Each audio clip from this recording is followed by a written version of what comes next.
হাত দিয়ে বেডশিট খামচে খামচে ধরছি। হঠাৎ করে পিরিয়ডে পেট ব্যথা শুরু হয় আমার। যন্ত্রণায় বেডশিট আঁকড়ে নীরবে চোখের পানি ছড়াচ্ছি। মোবাইলটি হাতে নিয়ে দেখলাম ঘড়িতে এখন সময় ঠিক রাত 2টো। পিরিয়ড শুরু হয়েছে প্রায় ঘন্টাখানেক, আর এর মাঝেই আমার চেহারার লাবণ্য কমে গেছে অনেকটাই। আর এর একমাত্র কারণ আমার পেটে ব্যথা। যন্ত্রণায় চোখে পানি চলে এসেছে। এত রাতে ব্যথা নিয়ে পড়ে আছি যাতে আকাশ বুঝতে না পারে যে আমার কষ্ট হচ্ছে, কারণ সে বুঝলেই যে বড্ড পাগলামি করবে। সে গভীর ঘুমে মগ্ন আছে, তার ঘুম ভেঙে যাবে তাই মুখ ঝেড়ে সহ্য করছিলাম সব ব্যথা। হুট করেই দেখি আকাশ উঠে ওয়াশরুমের দিকে চলে গেল। আমি চাদর দিয়ে মুখ ঢেকে ঘুমের ভান করে আছি। আকাশকে দেখতে পেলাম কিচেন রুমে পানি ফোটাচ্ছে। গরম হয়ে গেলে সে পানি একটি বাটিতে নিয়ে নেয়, তাতে একটি কাপড় দিয়ে কিচেন রুম থেকে বের হয়ে আসে। এদিকে পেট ব্যথা আরো বেড়ে গেছে আমার। আর তার অনেক সময় পর গরম কিছুর স্পর্শ পেলাম। ঠিক তখনই বুঝে গিয়েছিলাম মানুষটা আর কেউ না, যে এত রাতে আমার জন্য কিচেনে গিয়ে গরম পানি করে নিয়ে এসেছে।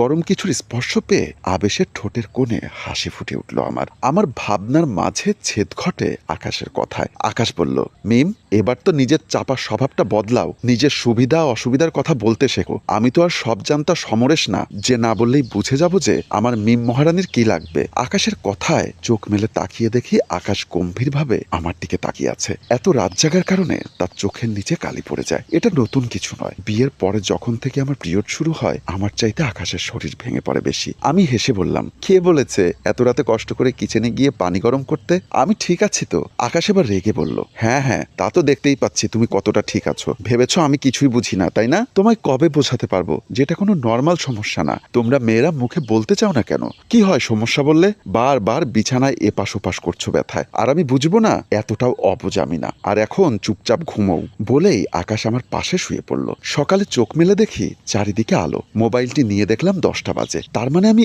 এত লেট করেছি? অবাক কাণ্ড। আমি তো ঘড়িতে অ্যালার্ম দিয়েছিলাম 5টায়, তাহলে ঘুম ভাঙলো না কেন? তারপর আমি উঠে ফ্রেশ হতে চলে গেলাম।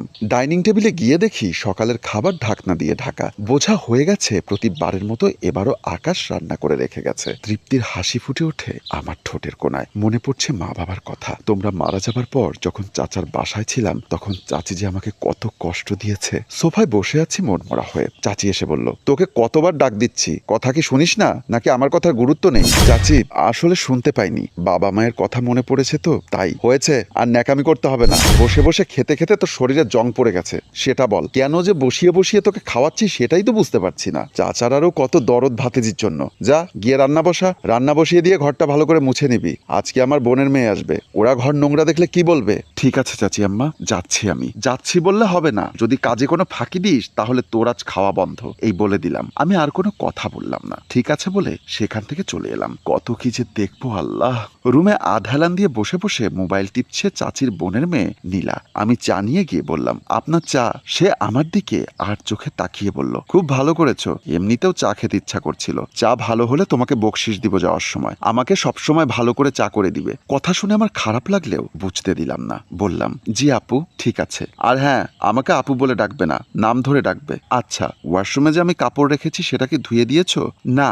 ও, তোমাকে তো বলাই হয়নি। কাপড়গুলো একটু ধুয়ে দিও তো। পারবো না। আপনার কাপড় আমি কেন ধুয়ে দিব? নিজের কাজ নিজে করতে শিখেন। তখনই নীলা কাপটি রেখে খালা খালা বলে বের হয়ে গেল। আমিও পেছন পেছন গেলাম। খালা এসে বলল, কি হয়েছে রে মা? খালা, দেখো না মেয়েটা কত বড় বেয়াদব। আমার কাপড়গুলো পরিষ্কার করতে দিতে বলেছি, মুখের উপর না করে দিল। বলল নিজের কাপড় নিজে ধুয়ে নিতে।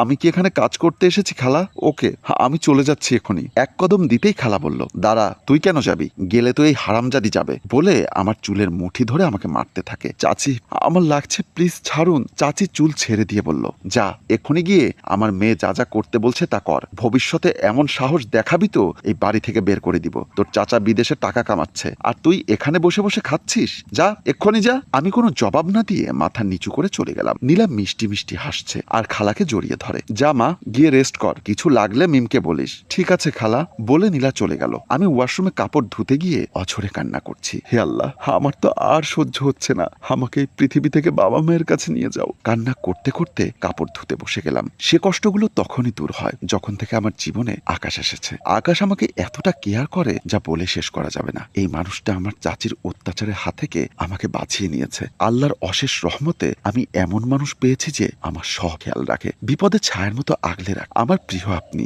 এমন সময় কল আসে আমার মোবাইলে। আমি দেখলাম কলটা আর কেউ নয়, আকাশ করেছে। আমি কলটি রিসিভ করতেই আকাশ ইতিহাস বলল, নিশ্চয় ভাবছো এসব কেন করলাম, তোমাকে কেন করতে দেয়নি। হ্যাঁ ঠিক ধরেছ, এত ভাবতে হবে না, লক্ষ্মী মেয়ের মতো খেয়ে নাও আর শরীরের যত্ন নাও। আমি অফিস থেকে তাড়াতাড়ি ফিরবো, এসে যেন কোনো বাসি খাবার না দেখি। জি জনাব, থাকবে না, আপনি যেটা আদেশ করেন সেটাই হবে, বলে কলটি রেখে দিলাম। মনে মনে হাসছি আর ভাবছি, আচ্ছা একটা মানুষ এতটা ভালো কি করে হয়। তোমাকে পেয়ে আমি ধন্য। আর একটি মেয়ের জীবন পাল্টানো সুখের সংসার দেখিয়ে আমাদের গল্প এখানেই শেষ হয়। সম্মানিত ভিউয়ার্স, আসলে কথায় আছে আমাদের প্রত্যেকের জীবনে এমন একজন মানুষ আসবে যে আমাদের জীবনের সাথে এতটাই জুড়ে থাকবে, তাকে ছাড়া বিকল্প কোনো চিন্তা আসবে না। এমন জীবন সঙ্গী যেন সকলের জীবনে আসে। সুখী হোক সকল পরিবার। গল্প ভাবনায় হাশেম রাজু, পরিচালনায় রেজাউল কবির চৌধুরী ও প্রযোজনায় FA নয়ন চৌধুরী। গল্পটি ভালো লাগলে লাইক, কমেন্ট ও শেয়ার করে অন্যকে দেখার সুযোগ করে দিন।